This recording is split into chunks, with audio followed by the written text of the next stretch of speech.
Yes, ma'am. Okay, y'all can go ahead. Hey, Will, if I could start with this, obviously both teams had no opt-outs, and it's become the norm in college football to see players. I know we've talked to you about that before. But what does it speak to both programs that you guys are both putting your best on the field in this one? You know, I think it means a lot. I know they have a really tremendous program over there, and just to show that, none of their players opted out, none of our players opted out. It just shows how much football means to both programs, and how much it means to the players to play one last game for the season, and go out there and play with your brothers and give it all you got for this last game. So, I'm super proud and of this team and happy to be here. And I know the players at Kansas State are super happy to be here as well. Well, what does this mean for you?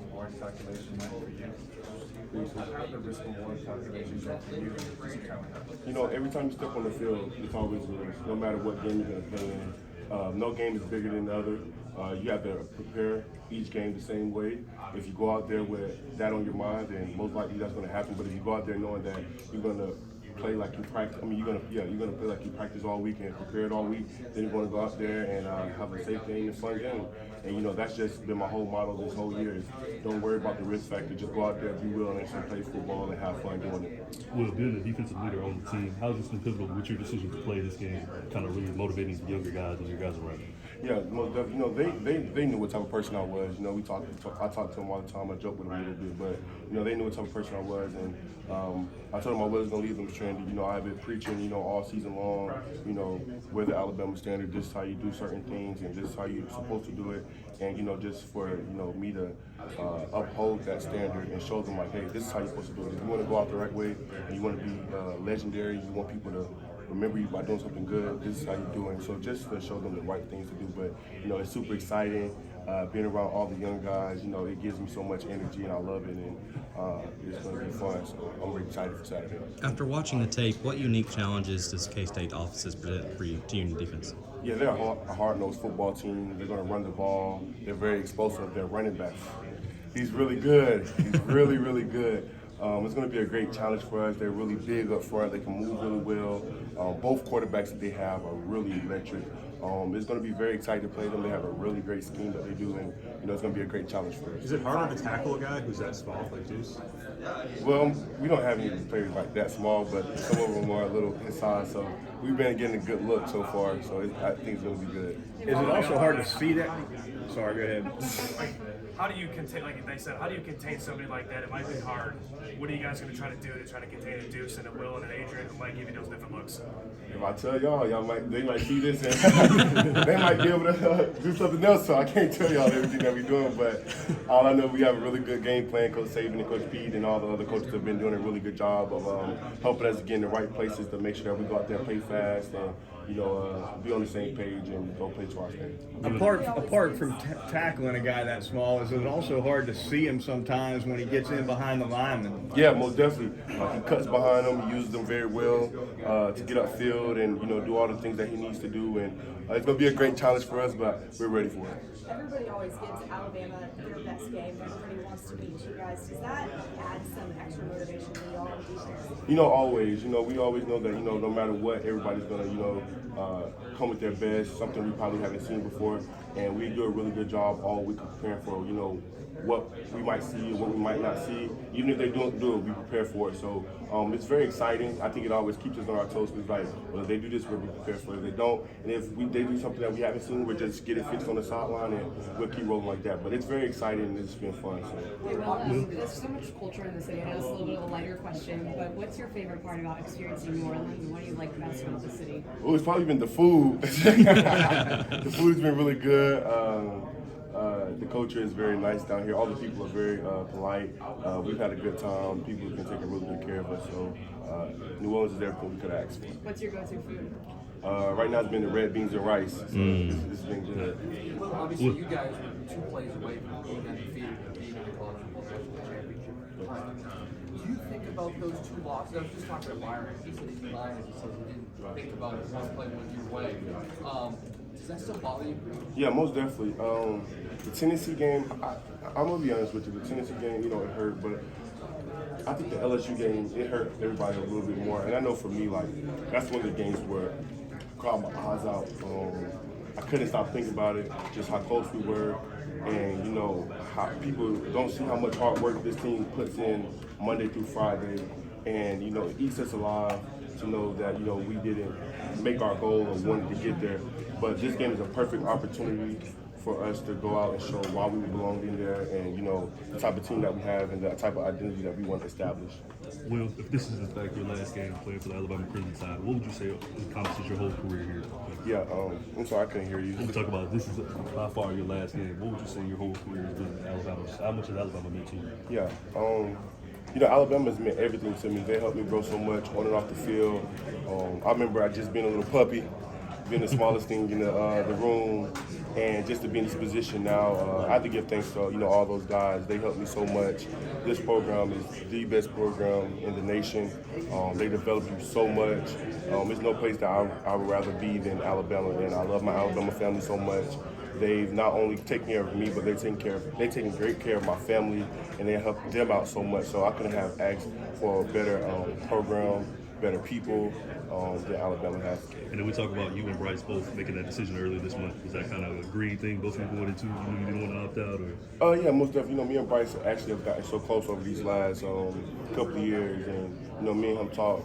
But when you have somebody like Bryce that y'all share so much of the same mentality, the same competitiveness, it just makes it easier. You know what I'm saying? So it wasn't really no big thing where we just kept harping on it. It was like, we do this, we know why we're doing it. Like, it's something that's eating us inside, and then that competitor in your ear is like, let's go, come on, you got some more in you, let's go get it.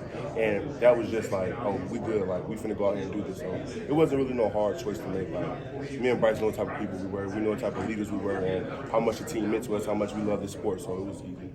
Well, it's been a while since you guys played last year. It kind of reminds you how much like the off season. Yeah. You've been practicing. Are you excited to actually take the field and play on it? Yeah, it was so funny. I was just talking to Dallas today, and I was like, bro, it's like we've been practicing forever, but it's been good because you get so many reps that it helps you get ready for the game. It helps you be able to see stuff, and it helps those younger guys that might get a chance to play in the game get so many reps that when the game comes, they're confident in their ability. They know what to do. They know how to do it. They can play fast, and we can go out there and play to the Alabama standard. Will, Deuce is a guy that likes to bounce runs outside. Obviously, that's where you play on the field.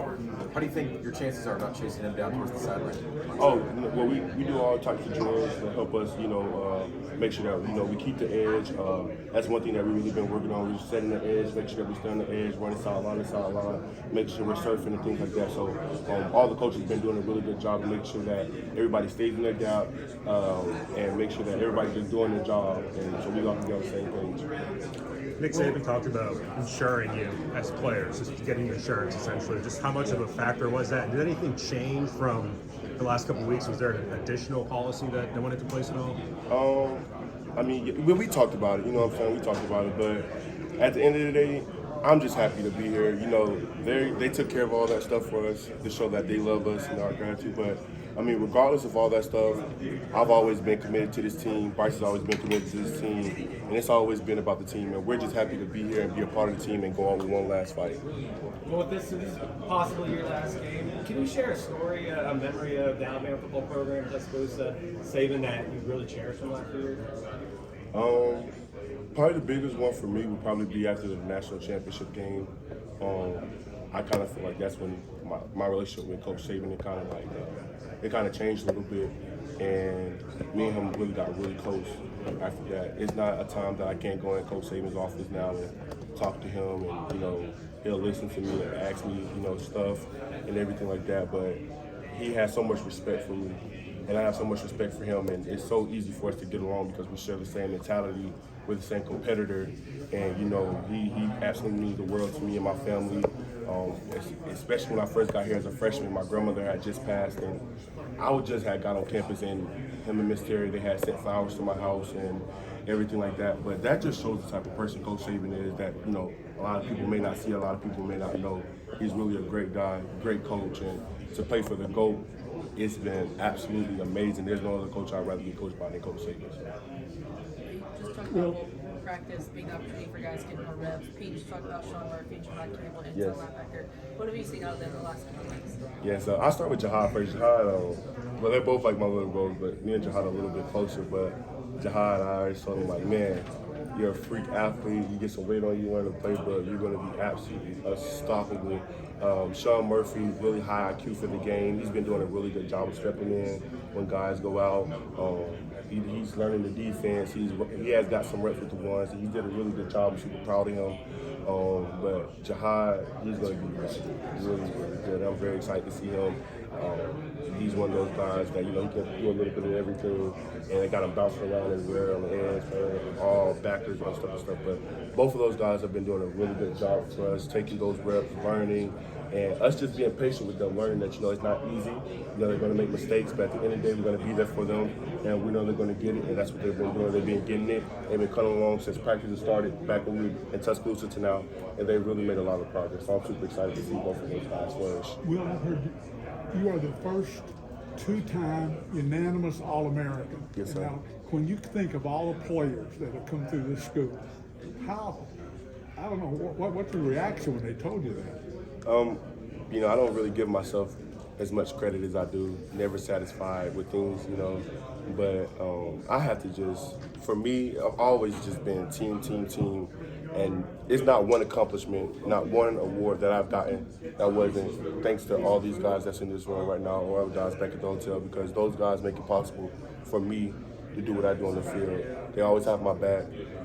They give me confidence. Without them, I wouldn't be half the player I am today, and I love those guys so much, and I'm so appreciative of them. And I tell the outside linebacker room, I said, all these awards are y'all awards, because y'all helped me get to this. Y'all are just a bigger part of what I got going on now in my life, and then they know. So really, it's just always been about the team. So I'm excited for those guys. I know they're excited for me, but it's always just been about them. Is that part of why you're playing in this game? Of course. I couldn't leave them hanging. I've preached so much to them, but they understood. They told me, it's like, well, if you don't play, it's okay, we understand. I said, no, I'm not leaving y'all. So they know. Jihad made that transition from outside linebacker to inside. Just how challenging is that? I mean, obviously you've been outside the whole time, but especially to kind of make that transition as a freshman. Yeah, I'm most definitely no inside linebacker. They have a little bit more stuff to learn than outside linebacker, but he's been doing a really good job. Like I said, he's been progressing really well, and I'm super excited to see him flourish. What was it about that moment, the national championship game, that changed your relationship with your coach? And what was that, the change there? I just think I seen that, how much he respected me and Bryce on a different level. And it kind of just took me by surprise. It's I wasn't expecting that. And Coach Saban's always been really good to me. I've never had an issue with Coach Saban. I never had one of those players Coach Saban's this, Coach Saban that. I just think at that moment, it was really dang, Coach Saban, one of the best coaches in college football, just stood up in front of millions of people watching this or that's going to see it and just said this about us. And it just made me even want to go harder for not only him, not only for my teammates, but for this program and the University of Alabama. So is that press conference when he told you guys? Okay. How much does the NFL talk about with coaches and Coach Saban? Does he talk about how you're preparing and what things apply to an NFL opportunity? Honestly, we probably only had 2 conversations about it. After the season, he gives us all our grades, anything like that, and then when we come back and talk to him again, probably after this game is over. So it's only a few minimal talks that you're gonna have with him about that. He's gonna lay it down on the table, and if you want to go back up there and talk to him, you can. But for me and him, L's probably only been 1 conversation that we need to have. How about between the guys when you guys are living your personal lives? Is there a lot of talk about, hey, hopefully we're good enough to go to the NFL? Of course, that's what you grow up, dreaming about. I have an opportunity, to help my family out, change my family's dynamic, everything like that. So, of course those conversations take place, but it's not a talk to where it's we're bragging about it, anything like that.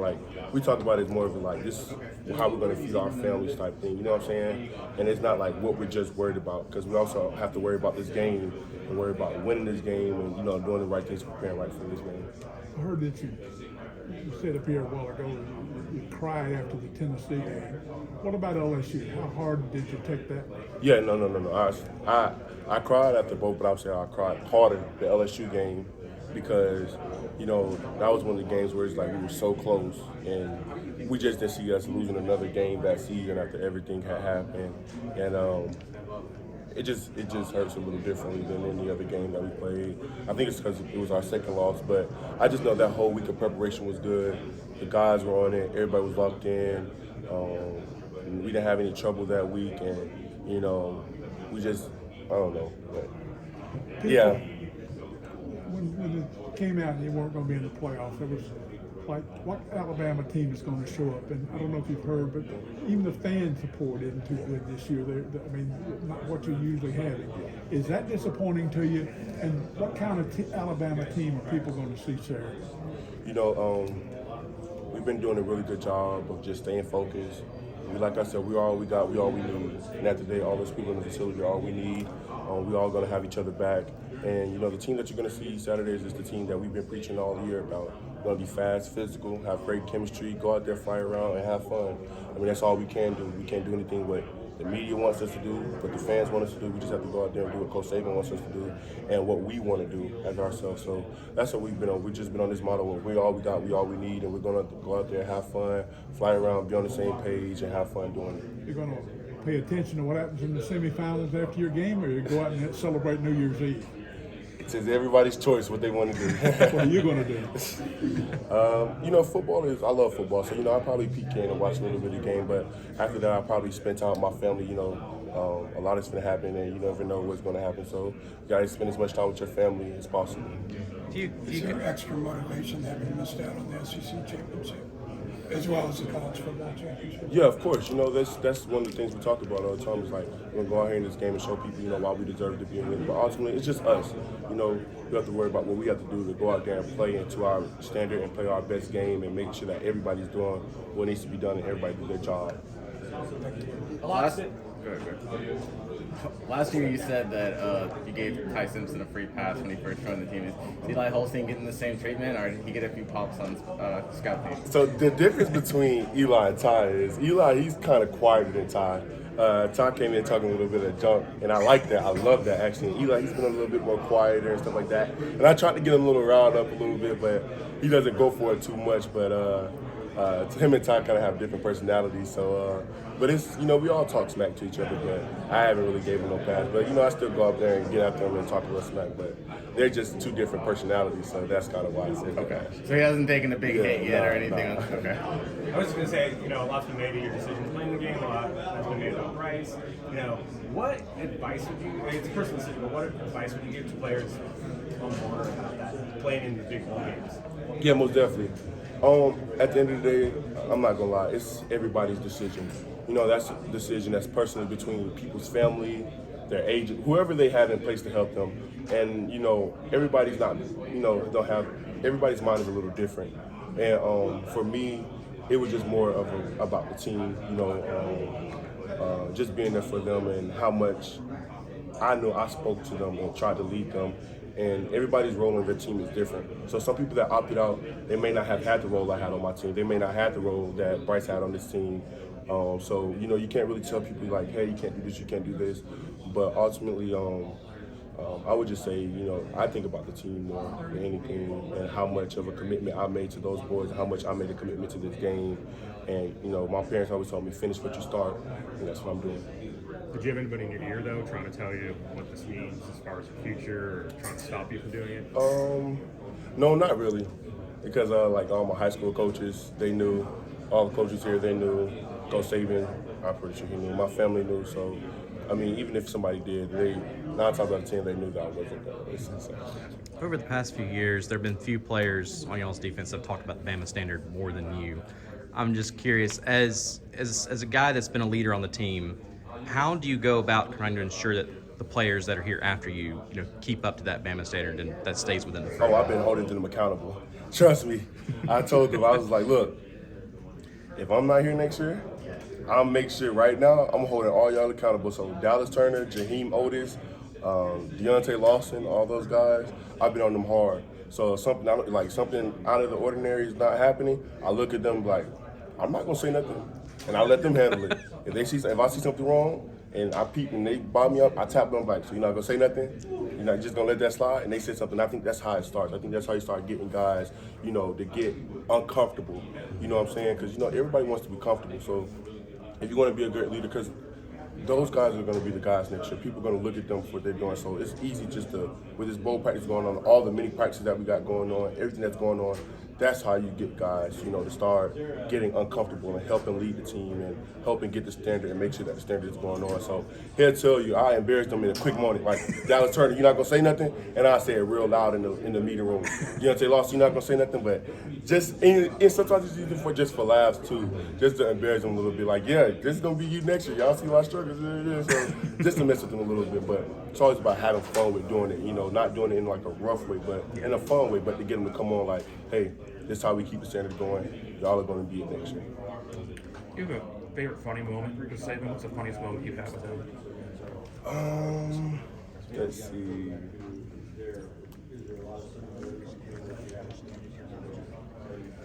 I'm not sure. We've had like little small jokes here and there, but this is nothing like big. He called me soft a few times. I think doing oh yeah, I remember. During fourth quarter, I think I had hurt my ankle in the Cincinnati game, and then fourth quarter came around, and I think I had tweaked it again, like going over some bag or something, and they held me to like almost the end of fourth quarter. And when I finally got back out there, he was like, "You've been over there kissing up under Jeff Allen this whole time.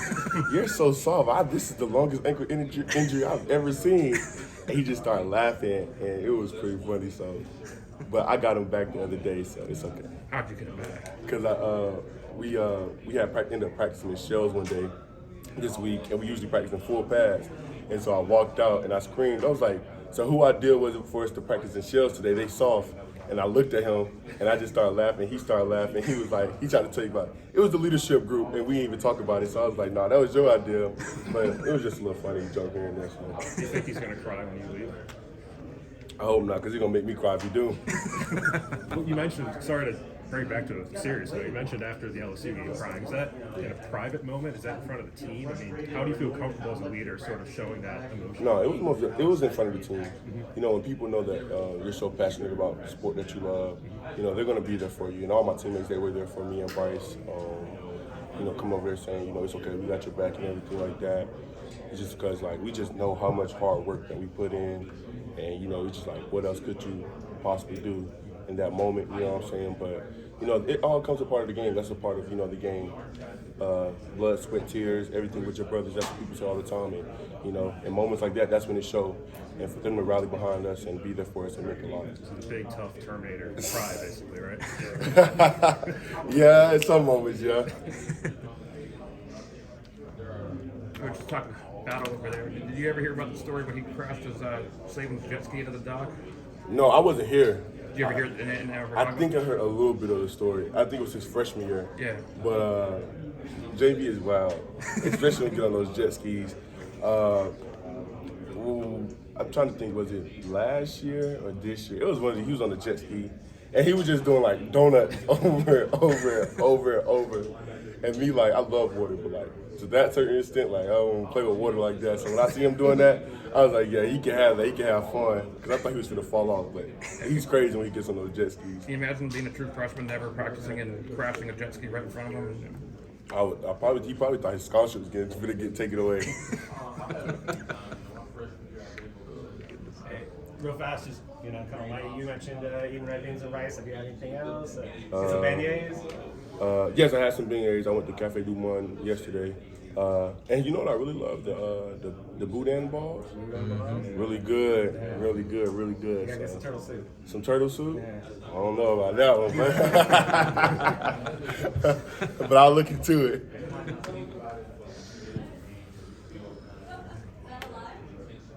Good. All right. Good. 21 minutes. Yes. Thank you, man, for